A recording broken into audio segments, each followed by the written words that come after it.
This story is titled, I Destroyed My Cheating Wife at Her Own Party with Shocking Evidence. Hey everyone, before we jump into today's video, please like this video and subscribe Positive Voices. Let's begin. The top-of-the-line security system had been sending video to the sheriff's office and to the owner's iPhone for almost a half hour. The video and audio clearly and crisply related the actions and identity of the intruders at the owner's ranch house, and the woman working dispatch in the sheriff's office sat frozen, aghast at what and whom she saw. After a few minutes, she sent the nearest officer on patrol to investigate. That was the sheriff. Immediately after that, she called the ranch owner using her personal phone. The lovers came out of the rustic ranch house arm, an arm only 40 minutes after they entered. They walked to the passenger door of the big Chevy 2504 by Ford pickup parked just outside the fence, stopped by the door and kissed deeply. He opened the door, picked up the lie, the long-legged bottle blonde, stood her on the step and kissed her bare belly just above her hip hugger shorts. She giggled and twisted but held his head against her. Want to go down a little lower, lover? If you make me happy that way, I'll let you hit over the tailgate again, she coaxed. There are two problems there, Missy. First, I don't try to use woman that's reserved for weenies like your wimpy hubby. You just save that as I told you and give him my taste for his birthday present when he gets home. Second, I'm out of time. I should have already been on the dozer over on the Martin section, and I'm pretty sure your hubby isn't paying me to be with his nasty little wife. Is he? Even the April Fool isn't that big of a clueless husband. Him being born today sure is appropriate, ain't it?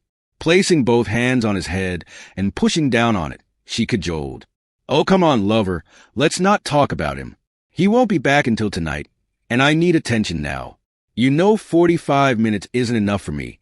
Don't be trying to turn me into your damn wimp sub. You already got a husband for that. She climbed into the cab, still rubbing her painful chest, and sat down in a huff. He marched around to the other side, climbed in and looked angrily across the console at her. Look, woman, you're a nice piece of body, but that's all you are to me. I'm not your damn pool boy or one of the other flunkies your rich hubby lets you keep around for extra time. You mess with me, and I'll ruin you, she snarled at him. He snarled back and then reached for the keys and the drink holder. The rear view mirror in the middle of the windshield suddenly exploded. It and any number of shards of glass fell onto his hand in pieces. He sat there shocked, trying to figure out what just happened, and then looked across at Missy, who looked as confused as he felt. The mirror just outside his door exploded, and this time he heard the shot that caused the explosion. He remained still, mouth agape, staring at the remains of the mirror and totally confused by what was happening. Missy's blood-curdling scream brought him back. He saw she was staring out her window at the mirror dangling, in pieces only a foot from her arm, a look of terror on her face. She was screaming at the top of her lungs and holding herself tightly. Someone is shooting at us, Larry yelled. He picked up the keys, inserted them in the ignition, and heard the headlight on his side shatter. Hang on, we're getting the hell out of here. He stomped the gas pedal, slid the big truck around in the loose gravel, and started for the road a half-mile away. About 400 yards out, another bullet hit the tailgate, and then another before he had gone another 50 yards. Stay down, he's still shooting. Missy was on the floorboard, hands over her head, chanting, Please don't kill me. Please don't kill me. Jimmy Bob was only 50 yards from the galvanized steel gate at the highway when the next shot hit the tailgate with a loud thump. Damn, if he can shoot this far, he can probably hit me when I get out to open the gate. He yelled to no one in particular. He floored the gas pedal and burst through the gate, the grill guard pushing it off the hinges and carrying it into the state highway with the truck. Jimmy Bob backed up to get shed of the gate and turned toward town. He gunned it and then saw he was heading right into the path of the Sheriff's Explorer, which was stopped on the highway with its light bar flashing. He slammed on the brakes just in time to avoid smashing into the SUV, jumped out, crouched down behind the truck, and yelled, Gary, someone was shooting at us all the way to the road. He has a high-powered rifle, so be careful. He may be able to hit you, too. The big-bellied sheriff, his father-in-law, emerged from the SUV and approached Jimmy Bob with a look of consternation. What the hell you raving about, boy? We got a call there were intruders up at Larry's ranch house. Wasn't you, was it? Maybe that's why someone was shooting at you. No. I'm with Missy, Larry's wife. We aren't intruders. I brought her out here to get some earrings she left last trip and wanted to wear tonight at Larry's birthday party. We were back in the pickup and heading to town when the bullets started flying. Jimmy Bob was quite proud of his quick thinking. He knew he wasn't the brightest bulb in the chandelier, but figured that should throw Sarah's dad off the lover's tracks. Now to get him refocused on the shooter trying to kill them. The shooter was in front of us, probably on that big hill somewhere. You need to get some boys or a helicopter or something and go round him up. He tried to kill us. Was either of you hit? The sheriff asked. No, but it was close. First the rear view mirror in the cab was shot off, then the mirror beside each door, and then a headlight. I lit a shuck out of there, and he kept peppering the tailgate all the way to the road. That's why I had to drive through the gate. So this mysterious shooter hit the rear view mirror, both outside mirrors and the headlight, but didn't hit either one of you? I don't think he was trying to hit you. If he could shoot your mirrors off, he damn sure could have dotted your eye, couldn't he? I'd say you and your woman got mighty lucky. She's not my woman.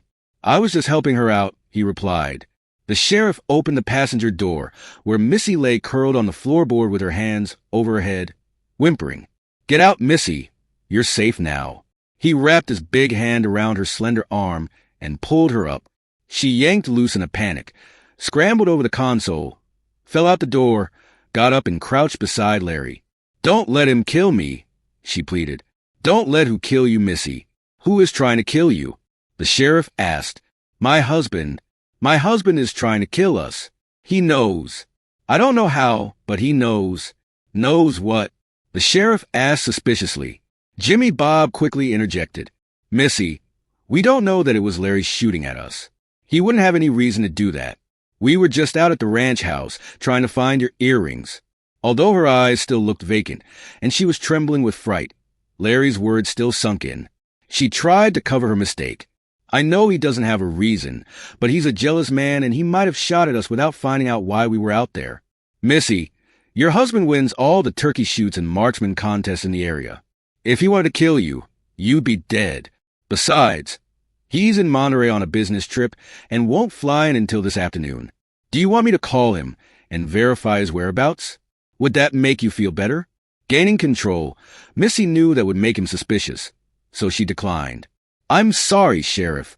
I've never been shot at before, and I was terrified when parts of the truck started blowing up. I'm all right now, and I know you are right. Larry would talk to me if he thought Jimmy Bob and I were up to something, not shoot up his own company pickup.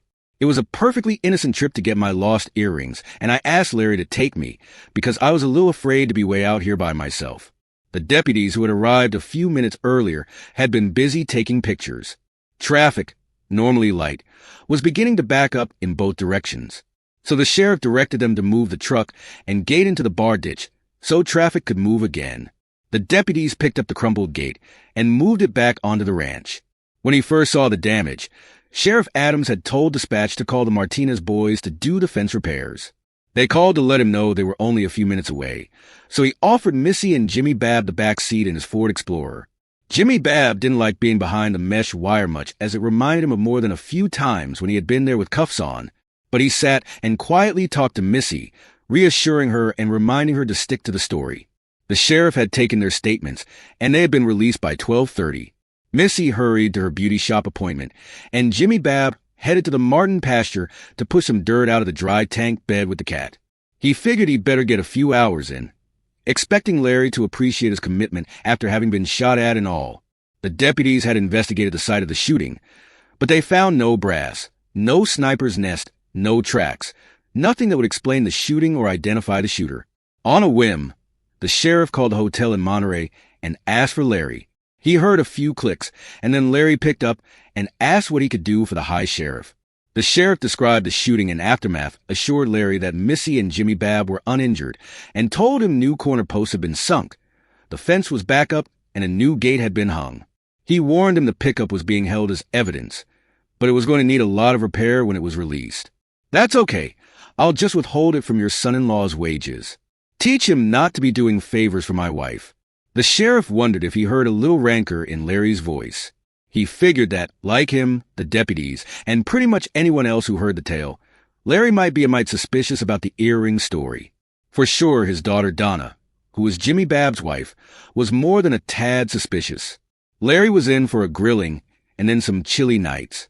His company's twin-engine plane sat down at 256, So Larry had plenty of time to go to the office and take care of some things before going home to get ready for his birthday/April Fool's Day party at the Civic Center.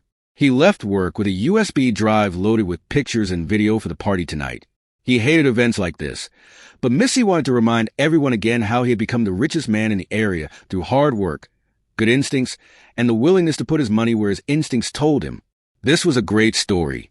He accepted that, but knew that the San Antonio newspaper and TV stations, as well as Texas Monthly, had already told it, so not much more was left to be said. He looked good in his custom tux and handmade boots, but Missy, as always, stole the show in her slinky scarlet gown with the slits that ran up her long, slender legs until they almost reached her undergarments.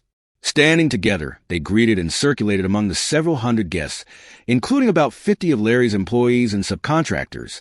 There were a lot of good-looking men with their pretty women all dressed up and showing off, but none of the women were shinier than Missy, 5'9" tall, wearing a size 2 dress with her long blonde hair cascading over her shoulders.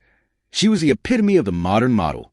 That made sense, since she had been a model as a teenager and remained one until she met the 26-year-old millionaire landman turned entrepreneur, turned oil and gas explorer, turned oil field services and supplies owner. She was 23 by then, and the bloom of her innocence was fading, so she set her hat for and captured him as easily as she had so many others since her 18th birthday. This captive, however, she decided to marry. She liked him well enough and loved his money. The problem quickly surfaced. Missy spent her teen years and early 20s living an exciting life, traveling on 3 continents in the company of other beautiful women and men. It was harried. It was hectic. But after her 18th birthday, she learned much from the celebrities and rich men and women who clustered around them. She was burned out at 23 and over the hill for a Model 2, so Larry Thompson's fascination with her gave her another option. Larry was 3 years older, rich but not stupid rich, and he was both well-built and handsome in an outdoorsman cowboy kind of way. Missy had little exposure to men like him, and his charm, forcefulness, and sweet naivete were very attractive. So was his money. She went for it, and within 6 months was wearing his wedding band. That was 3 years ago, and living in the hinterlands among unenlightened villagers had long since ceased to be fun. Larry's charm and prowess continued to keep her satisfied in her marriage for the first 2.5 years, but in the last 6 months, she had escaped 3 times to L.A. to see her parents, the bright lights, big city, and the pretty boys who still flocked to her in clubs. She felt guilty and worried the first time, but when Larry suspected nothing, she decided what he didn't know wouldn't hurt him and tried Jimmy Bob on for size. He was dumb as a rock, but he had a big, muscular body, so she used him whenever Larry was off on one of his many business trips. However, intimacy with him was getting boring, and the events of the morning had convinced her to cut him loose. Jimmy Bob thought she was being intimate with the hunky pool boy and landscaper she had hired. She hadn't, but maybe she would after she cut Jimmy Bob off. Larry was a great lover, but he was just gone too much. She needed quantity as much as quality. Missy strutted around, held court, charmed the ladies and tempted their men, and loved being the center of attention, even if it was the center of this vile village. The barbecue with all the trimmings was served after an hour of socializing, and 90 minutes later, the MC took the stage to lead the crowd in Happy Birthday, Larry, and then introduced the star attraction. Larry gave a short speech thanking everyone who had put this shindig together, especially his loving wife, Missy, whom he had to stand and take a bow. She held the spotlight as long as she could, and then gracefully returned to her seat. Still, in the jovial mood, Larry informed the crowd, which was composed of several hundred movers and shakers from the area, plus an equal number of his loyal employees, contractors, and old friends that he had a treat tonight. He knew they had all seen the report chronicling his life that the San Antonio television station had put together a year ago, so he wasn't going to submit them or himself to seeing that again. They laughed and clapped.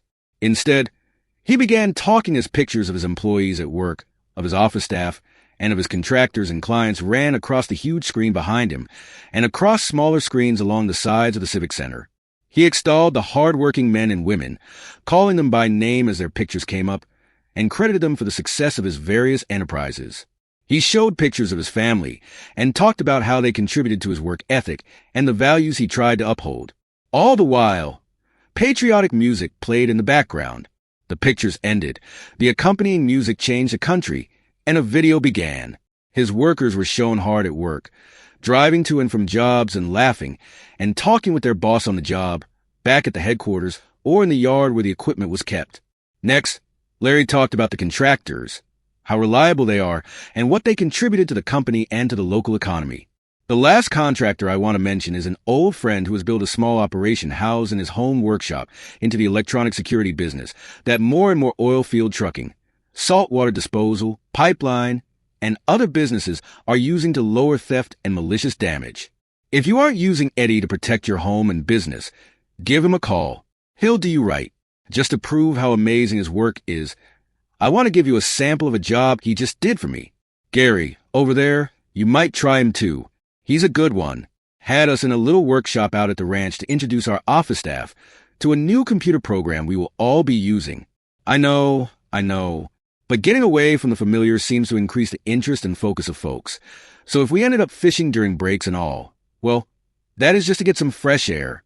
It didn't mean we weren't working. Anyhow, during the workshop, I noticed some things were out of place and got a little concerned. Nothing was broken or missing that I could see, but no one had visited the house in a while, to the best of my knowledge. So I called Eddie. He came out the next day and installed a state-of-the-art video and audio security system that is so dang newfangled, it sends me a message if there is an intruder. Isn't that something? Of course, the first intruder was a dang wild hog who dug under the fence, but still. When the laughter died, Larry continued, "Heck, this morning I was in Monterrey, Mexico, getting a new contract signed. Yes, boys, it's a good one. We aren't going to starve for a few more months at least. Anyhow, I was waiting for the notary to do his thing when the security app on my phone buzzed. I figured it was another pig, so I just texted the sheriff's office and asked if they had received the alert. Donna replied that they had, and the sheriff was investigating. She said this time it was live human beings, and she was watching their shenanigans live and taping it, so I could relax and take care of business. We chatted for a few minutes, being old friends and all, and then I hung up to take a call from the sheriff. Good man, Sheriff Adams. He investigated the break-in and a mysterious shooter near the ranch house. I haven't had time to watch the video and audio yet, but I know many of you have homes or cabins in the country too. So let's all watch what Eddie's system surveilled out at my ranch house today, shall we? Jimmy Bob was seated on the side near the stage. He got up and tried to sneak out the side door, but two huge men stopped him and returned him to his seat, where the lovely Donna waited with a benign look, but actually breathing fire. Missy was at the center table right in front of Larry and about 20 feet away. Her face and bare shoulders were as scarlet as her dress. The video began when the miscreants climbed out of the LT Enterprises truck, hugged and kissed, and entered our love nest, as they called it. The video ran while they got naked, dove on the bed, and engaged in a rowdy position. Larry hit fast forward, so the audience saw them doing all positions, but at high speed. The video returned to normal, however, when Jimmy Bob started talking trash about Larry and Missy demeaned Donna without either defending their spouse. Larry froze just after Jimmy Bob said, "We need to get back. We don't want anyone to get suspicious." And Missy replied, "The April Fool will never figure it out, but we do need to get back so I can get ready for his party tonight. Just think, stud, I'll have your markings while I sit there beside him." Jimmy Bob said, "Remember to humiliate him before you do any intimacy. Big boss man is my wimp." Missy's head was on the table and she was crying. Whether they were crocodile tears or tears of desperation, he didn't know or care. Jimmy Bob's wife got up and slapped the hell out of him from behind. When he tried to get up, the two men held him down and gave him a second shot. This time she punched him in the nose. My employee uses my truck to take my wife to my ranch house, so he can be with her on my bed, and he does it on my time. What do y'all think I should do about that? Yeah, me too. Jimmy Bob, you are fired. You ex-wife are also fired. The papers are in the envelope on your right. The 400 people here will attest that you were served. Oh, and by the way, remember the prenup your attorney insisted on? Yeah, I'm enforcing it. Your clothes and other stuff is in a truck awaiting your instructions. Take your damn Beamer and your skanky back out of my town and out of my state, and don't come back. Oh, and jerk skank, April Fools. And so we've reached the end of today's story. Was it what you expected, or did it take a twist you didn't see coming? I'm curious to hear your thoughts. Share them in the comments below, and let's get a conversation going. If this story kept you hooked, make sure to hit that like button. And if you're new here or just haven't subscribed yet, now's the perfect time to join our community. I bring you fresh, captivating stories every day. So click that subscribe button and turn on notifications so you never miss out. Thanks for watching, and I'll see you in the next one.